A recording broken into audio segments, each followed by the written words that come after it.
नमस्कार, आप देख रहे हैं सूर्य समाचार और आपके साथ मैं अनु चौधरी। बुलेटिन की शुरुआत करते हैं बड़ी खबर के साथ। आपको बताएं कि जिस तरीके से हरियाणा में बीजेपी ने प्रचंड बहुमत से जीत हासिल की है, 48 सीटों के साथ हरियाणा में बीजेपी ने हैट्रिक लगाई है।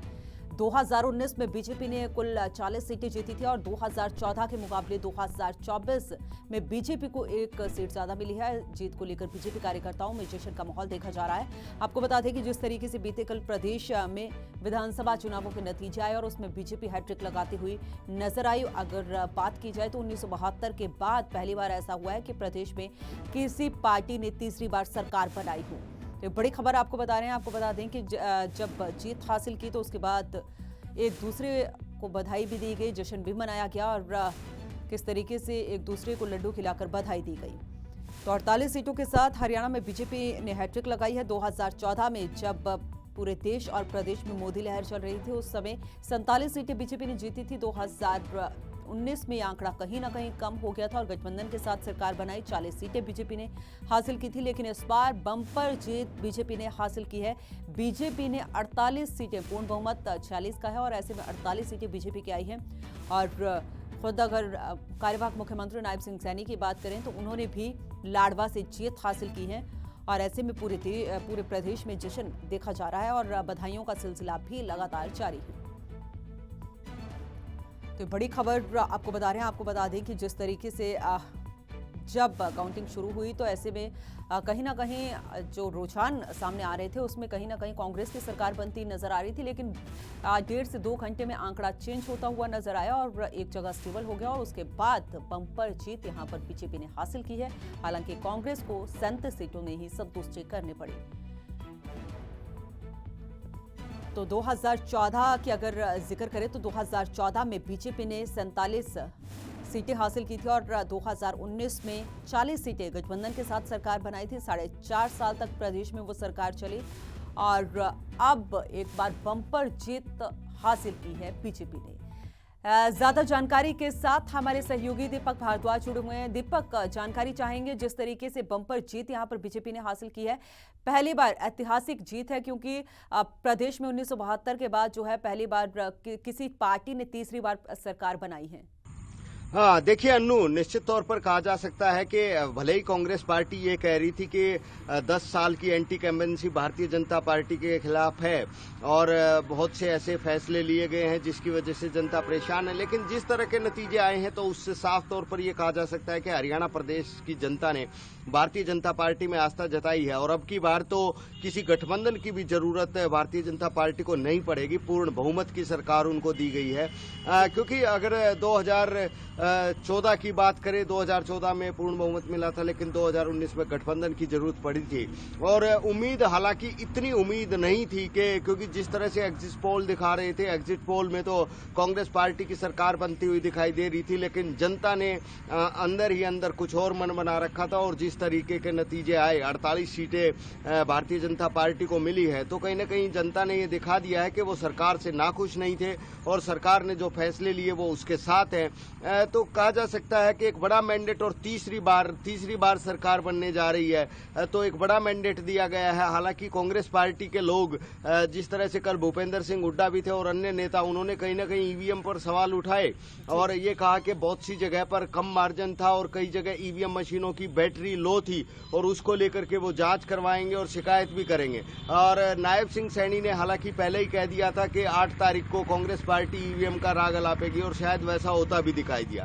तो कहीं ना कहीं कह सकते हैं कि अब तो सिर्फ बैठकों का दौर चलेगा, किसको मंत्रालय मिलना है और किस तरह की कैबिनेट होनी है, कब शपथ ग्रहण होगा, तो ये सारी चीजें अब आगे चलेंगी। लेकिन हाँ, ये जरूर कहा जा सकता है कि 2019 के मुकाबले ज्यादा सीटें भारतीय जनता पार्टी को मिली हैं और अगर 2019 की बात करें या 2024 की बात करें तो ये माना जा सकता था कि लोग ये सोचते कि शायद भारतीय जनता पार्टी को ज्यादा सीटें मिल जाए तो हो सकता है पिछली बार से 2-3 कम मिलती, लेकिन ऐसा हुआ नहीं और एंटी कैम्पेन्सी कहीं पर दिखाई नहीं दी। अगर एंटी कैम्पेन्सी होती तो कहीं ना कहीं भारतीय जनता पार्टी को नुकसान उठाना पड़ता, लेकिन पूर्ण बहुमत की सरकार बीजेपी को मिल रही है और जगह जगह पर पर लड्डू बांटे जा रहे हैं और नेता खुशी दीपक, का आप बने इजहार रहे कर हमारे रहे साथ। हैं। और हमारे कांग्रेस साथ हमारे पार्टी सहयोगी यमुनानगर से सुनील भी जुड़े हुए हैं। अगर सुनील जिक्र करूं, क्योंकि यमुनानगर का जिक्र करती हूं मैं, हालांकि पूरे प्रदेश में तो बीजेपी ने जीत हासिल की है, लेकिन यमुनानगर से अच्छी खबर बीजेपी के लिए नहीं आई, क्योंकि वहां पर उनके जो कैबिनेट मंत्री थे मौजूदा, उन्हें हार का मुंह देखना पड़ा।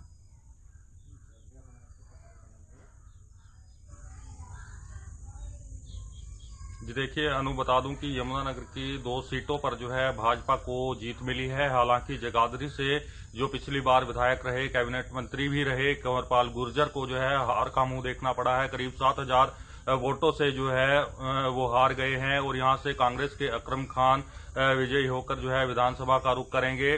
तो आपको बता दूं कि जिस तरह से एंटी इनकम्बेंसी भी लगाएं, तो उसको लेकर जो है कहीं ना कहीं लोगों में रोष था। इस बार जो है पिछले चुनाव के मुकाबले कंवरपाल गुर्जर को महज 6,000 वोट कम पड़े हैं और वहीं जो है 17,000 वोट जो है अकरम खान को ज्यादा मिले हैं, जिसके चलते जो है अकरम खान विजयी हुए हैं। आपको बता दूं कि जिस तरह से कैबिनेट मंत्री कंवरपाल गुर्जर के इस बार चुनावी प्रचार में जो है केंद्रीय मंत्री अमित शाह से लेकर यूपी के मुख्यमंत्री योगी आदित्यनाथ, हिमाचल प्रदेश के पूर्व मुख्यमंत्री जयराम ठाकुर और इसके अलावा जो है राजस्थान से विधायक बाबा बालकनाथ योगी और इसके अलावा जो है यूपी के 4 विधायक और हिमाचल के 4 विधायक यहां पर स्टार प्रचारकों के रूप में आए हुए थे। उसे देखकर कहीं ना कहीं ये लग रहा था कि इस बार फिर से जो है एक बार जीत की हैट्रिक मारेंगे, लेकिन वो सही साबित नहीं हुआ है और कांग्रेस का विधायक यहां से जो है विधानसभा जाएगा। वहीं आपको बता दूं कि इसके अलावा जिस तरह से रादौर में पिछली बार जो है बीजेपी हार गई थी, वहां से जो है एक बार फिर से जो है 2014 की तरह 2024 में जो है दोबारा से बीजेपी विजयी हुई है। और वहीं जो है यमुनानगर में घनश्याम दास अरोड़ा ने जीत की हैट्रिक मारी है और तीसरी बार यहां से जीतकर जो है विधानसभा जा रहे हैं। हालांकि साढौरा में समीकरण नहीं बदले हैं। साढौरा से जो है दोबारा से जो है कांग्रेस की रेणु बाला जो है विधायक बनी है और वे जो है विधानसभा जाएंगी एक बार फिर से। हालांकि यहां पर जो है सबसे हॉट सीट जो है जगाधरी बन रही थी और जगाधरी में जो है कैबिनेट मंत्री जो कंवरपाल गुर्जर रहे हैं, उनको जो है लगातार यहां पर जो है देखा जा रहा था। जिस तरह से बीजेपी की रैलियां लगातार हो रही थी, उससे जो है कहीं ना कहीं अनुमान लगाया जा रहा था कि बीजेपी जो है दोबारा से जीत की हैट्रिक लगाएगी, लेकिन अनुमान गलत साबित हुए हैं। वहीं आम आदमी पार्टी ने भी यहां पर जो है काफी नुकसान जो है बीजेपी का किया है। जिस तरह से आदर्श पाल जो है तीसरे नंबर पर रहे हैं, उसे भी जो है बड़ी वजह माना जा रहा है कि एक तरफ जिस तरह से दर्शन खेड़ा जो है बीएसपी से खड़े थे और यहाँ पर जो है चंद्रशेखर की पार्टी आजाद समाज पार्टी से भी एक प्रत्याशी खड़ा था, उन्होंने कुछ भी अच्छा खासा कोई आम आदमी पार्टी की बात करें, कहीं ना कहीं ये राष्ट्रीय पार्टियों को नुकसान पहुंचाती हुई नजर आई। यहाँ पर आप बने रहे हमारे साथ सुनील। मैं दीपक आपके पास आऊंगी। जिस तरीके से रोहतक का अगर मैं जिक्र करूं, देशवाल बेल्ट आती है और जाटों का गढ़ माना जाता है, हालांकि कांग्रेस का भी गढ़ माना जाता है, लेकिन बुरी स्थिति यहाँ पर, अच्छी खबर नहीं आई कांग्रेस के लिए। सोनीपत की अगर जिक्र करें तो सोनीपत में कई विधानसभा सीटों पर हार का मुंह देखना पड़ा कांग्रेस को। हाँ, देखिए अनु, निश्चित तौर पर क्योंकि कांग्रेस पार्टी ने जो चुनाव लड़ा, वहाँ कांग्रेस की सरकार नहीं, हुड्डा सरकार के नारे कांग्रेस कार्यकर्ताओं द्वारा लगाए जा रहे थे और कहीं ना कहीं चौधर की लड़ाई थी रोहतक में। और क्योंकि हर जो एग्जिट पोल थे, उस एग्जिट पोल के अनुसार भी कांग्रेस पार्टी की सरकार बनती हुई नजर आ रही थी, लेकिन यहाँ पर सिर्फ भूपेंद्र सिंह हुड्डा के नाम से ही वोट पड़े हैं। चाहे वो कांग्रेस का कोई भी प्रत्याशी हो, सिर्फ एक भूपेंद्र सिंह हुड्डा को अगर गढ़ी सांपला किलोई से छोड़ दे तो बाकी जो 3 प्रत्याशी कांग्रेस पार्टी के थे, उनका सिर्फ चेहरा सामने था, लेकिन भूपेंद्र सिंह हुड्डा के नाम से ही कहीं ना कहीं वो चुनाव मैदान में थे। तो यहाँ तो तय था, ये माना जा रहा था कि चारों की चारों सीटें कांग्रेस पार्टी को जा सकती है। हाँ, रोहतक की सीट पर शुरू से ये माना जा रहा था कि टफ फाइट हो सकती है। मनीष ग्रोवर यहाँ से चुनाव मैदान में थे, पहले मंत्री भी रहे हैं, हालांकि वो 2019 का चुनाव हार गए थे, लेकिन शाम होते होते हालांकि नतीजा लगभग 10:30 बजे के आसपास क्लियर हुआ है और 1341 वोटों से भारत भूषण बत्रा ने मनीष ग्रोवर को मात दी है।